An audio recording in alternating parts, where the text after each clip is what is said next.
¡Allí! Gritó el ucraniano, señalando un minúsculo punto en el horizonte, que iba creciendo por momentos. ¡Viene directo hacia nosotros! Decir que sentimos renacer la esperanza es quedarse muy corto. Sin embargo, el helicóptero, fuera quien fuese su piloto, aún tardaría al menos un par de minutos en llegar hasta alcanzarnos, y los no muertos ya se agolpaban ante nosotros, a menos de 100 metros. No nos iban a dar tiempo, de ninguna manera. ¡Rápido! ¡Corred hacia la torre de control! Gritó el ucraniano. ¡Corred, cojones, corred! ¡Espera!, repliqué mientras insertaba el último cargador que me quedaba en el HK. Los primeros no muertos ya estaban a menos de 100 metros de nuestra posición. ¡Tengo que recoger a Lúculo! Mi pobre gato, asustado por el estruendo de los disparos, maullaba lastimeramente dentro de su cesta, abandonada en la cabina de pasajeros del Sokol. Pasé el fusil a Prichenko y me dirigí a la carrera hacia el helicóptero, mientras hacía malabarismos para colocar un virote en el arpón que llevaba colgado a la espalda. Solo tenía 6 proyectiles, pero menos era nada. Al llegar al aparato me colé dentro como una exhalación, golpeándome una espinilla contra el montaje de acero del lateral. Solté un juramento, mientras libre palpaba tientas detrás de los macutos apilados al fondo, en busca del otro HK que sabía que tenía que estar allí. De repente, mis dedos tropezaron con el tacto frío y metálico del cañón del arma. De un tirón la saqué del montón de bártulos, mientras pensaba a toda velocidad dónde demonios habíamos colocado la caja de munición de reserva. Como un fogonazo, la imagen de Sor Cecilia y Lucía cargando con el pesado arcón y resoplando con esfuerzo me vino a la mente. La habían puesto debajo de todo, justo detrás de la caja de medicamentos. Empecé a apartar fardos, pero un breve vistazo a través del plexiglas de la cabina me hizo abandonar el esfuerzo. Un grupo de unos 8 no muertos, atraídos por mi presencia, estaban a menos de 10 metros del helicóptero. Si me pillaban ahí dentro, sin espacio para moverme, estaba sentenciado. Sin mirar atrás salí del helicóptero, maldiciendo por lo bajo. En aquel momento el sonido de los rotores del aparato desconocido ahogaba casi por completo los disparos amortiguados de Prit, que con una asombrosa sangre fría retrocedía lentamente hacia la torre de control, mientras cubría la huida apresurada de Sor Cecilia y Lucía. El ucraniano, haciendo gala de una flema británica, sostenía su fusil a la altura de los ojos, mientras caminaba parsimoniosamente de espaldas. De vez en cuando se detenía, apuntaba con más calma hacia la marea que se le acercaba por momentos y hacía fuego. Casi todos sus disparos terminaban con un no muerto hecho un guiñapo en el asfalto, pero en aquel momento ya debían de estar extremadamente cortos de munición, y los no muertos estaban a menos de 15 metros de él. Me alejé del Sokol, sin perder de vista a los 8 tipos tambaleantes que en aquel momento rodeaban el aparato. Un bufido de furia de Lúculo me alertó a tiempo. Me giré de golpe y me di casi de bruces con un grupo de 4 no muertos, a los que no había visto hasta ese momento. Debían de haber rodeado la parte trasera del helicóptero, y ahora me cortaban el paso hacia la torre de control. Pasándome la cesta de Lúculo a la mano izquierda, apunté al más próximo con el arpón y apreté el gatillo. El virote le entró por la parte inferior del cuello, en ángulo ascendente, produciendo un suave shof. Casi al instante el no muerto comenzó a sufrir convulsiones y se derrumbó como si sufriese un ataque epiléptico. Solté rápidamente el arpón descargado y me encaré con los otros 3 tipos, que ya estaban casi al alcance de mi brazo. Por una fracción de segundo me quedé asombrado al comprobar que eran marroquíes, ataviados con el uniforme de la gendarmería de ese país, aunque tan jodidamente no muertos como el resto de la pandilla. El otro era una chica joven, ataviada con unos shorts y la parte de arriba de un bikini amarillo que descolgado le dejaba un pecho al aire. Sería algo incluso agradable de ver, si no fuese por el enorme boquete hirviente de gusanos blancos que tenía en su abdomen. Los dos marroquíes avanzaban muy juntos, casi hombro con hombro, extendiendo sus manos hacia mí. A situaciones desesperadas, ideas desesperadas, pensé. Acachándome como un jugador de fútbol americano, les embestí, soltando un alarido digno de un comanche, aunque teñido de pánico. Los no muertos, sorprendidos por aquel súbito movimiento, cayeron como bolos cuando impacté contra ellos. Sin embargo, trastabilé a causa del impulso y aterricé a los pies de la chica que con una expresión ansiosa se inclinaba hacia mi garganta. En un acto reflejo levanté mi brazo izquierdo y lancé con toda la fuerza posible la cesta de Luculo contra su cara. Un espantoso crujido sonó sobre la pista, mientras la cesta y la mandíbula de la chica saltaban hechas pedazos. Sin perder un segundo, traté de incorporarme, mientras notaba las manos ansiosas de uno de los marroquíes resbalando por la pernera lisa de mi neopreno. Una vez más, bendije la idea de aquella indumentaria. Si hubiese llevado otro tipo de ropa, aquel cabrón habría hecho presa en mí y entonces no habría tenido ninguna posibilidad, pues los otros 8 ya estaban prácticamente sobre nosotros. Una vez de pie, comprobé con pavor que la cesta de Luculo había quedado hecha a pedazos. Mi pequeño amigo, de pie en la pista, aún algo atontado por el golpe, miraba alternativamente hacia mí y hacia los no muertos que se incorporaban en ese momento. «¡Vamos, Luculo!», dije suavemente mientras amartillaba el HK. «¡Corre!». No sé si los gatos entienden las órdenes de sus amos, pero de lo que no me cabe duda es de que tienen un agudazo instinto de supervivencia. Ante mi grito, o más bien, ante la presencia de nuestros cazadores, Luculo salió disparado hacia Lucía, cuya figura, empequeñecida por la distancia, se recortaba contra la base de la torre de control. No me quedé a contemplar el panorama. Agarrando con fuerza el HK, comencé a correr como si me fuera la vida en ello. Y nunca mejor dicho. Jaime no era un mal tipo. Joven, de unos 25 años, alto y fornido. Era una persona muy apreciada por sus amigos. Tenía una novia, un trabajo, jugaba al balonmano en un equipo aficionado y los fines de semana salía por ahí, como todo el mundo. Incluso acababa de sacarse el carné de conducir y se había comprado un coche. Se estaba dejando crecer la barba y llevaba el pelo bastante largo, más de lo que le sentaría bien, pero a él le gustaba, como el tatuaje tribal que se había hecho unos cuantos años atrás, sobre un omóplato. En definitiva, un buen chaval, un chico normal, como tantos otros. El único problema era que Jaime ya no se acordaba de nada de aquello, porque en aquel momento Jaime se tambaleaba entre otras docenas de seres como él, bajo el sol abrasador que se derramaba sobre la pista del aeropuerto de Lanzarote, porque ahora él era uno de ellos. Jaime era un no muerto. La mente de Jaime, o lo que los seres humanos denominamos raciocinio, había desaparecido casi un año atrás, cuando había pasado a ser un no muerto.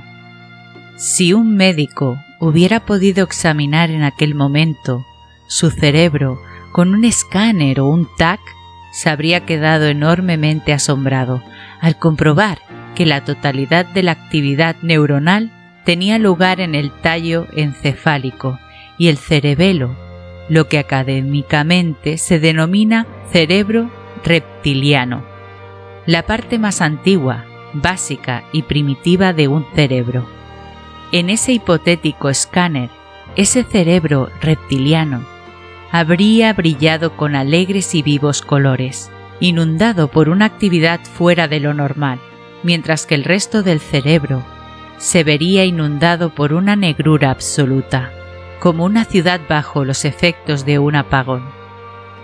Jaime no se acordaba de cómo había llegado allí, ni de dónde venía ni a dónde iba. Por su indumentaria, hecha pedazos por el paso del tiempo, se podría adivinar que llevaba en aquel estado al menos unos cuantos meses. Unas feas quemaduras en su brazo derecho indicaban que en algún momento había estado demasiado cerca de un fuego abrasador, que de ser todavía humano le hubiese provocado unos dolores terribles. Pero ahora Jaime no sentía nada de eso. De hecho, no era consciente ni siquiera del enorme desgarrón de su muslo derecho, provocado por el mordisco de otro no muerto, que le hacía cojear cuando apoyaba ese pie, y que había sido su billete de entrada al Averno. Jaime tampoco podía hablar, ni razonar. Su mente ni siquiera era capaz de efectuar razonamientos complejos, ya que esa parte de su cerebro llevaba muerta desde hacía bastante tiempo. Sin embargo, aún era capaz de sentir emociones primarias, como hambre, excitación o ira.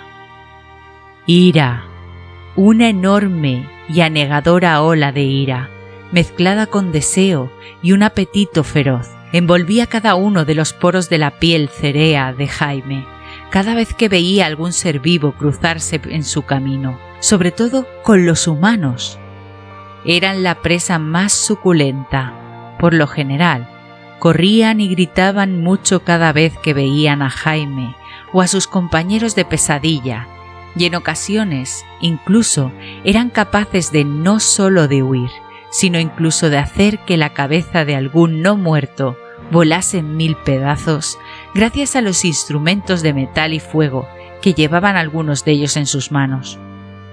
Pero eso era la excepción. Normalmente no tenían ninguna oportunidad. Jaime no sabía a cuántos humanos había cazado desde que era un no muerto. Tampoco sabía que llevaba 2 balas alojadas en sus pulmones, que de haber sido un ser vivo le hubiesen provocado un fallo respiratorio mortal. Tampoco sabía que su aspecto para un humano era terrorífico, con sus largos pelos despeinados al viento, su ropa de turista acartonadas y cubiertas de sangre, alguna suya, la resta de otros. Su piel cubierta de venas reventadas y sobre todo su mirada perdida y apagada, pero llena de odio. No sabía cómo había llegado hasta allí, ni quiénes eran los que caminaban a su lado. Probablemente ni siquiera fuera consciente de su presencia.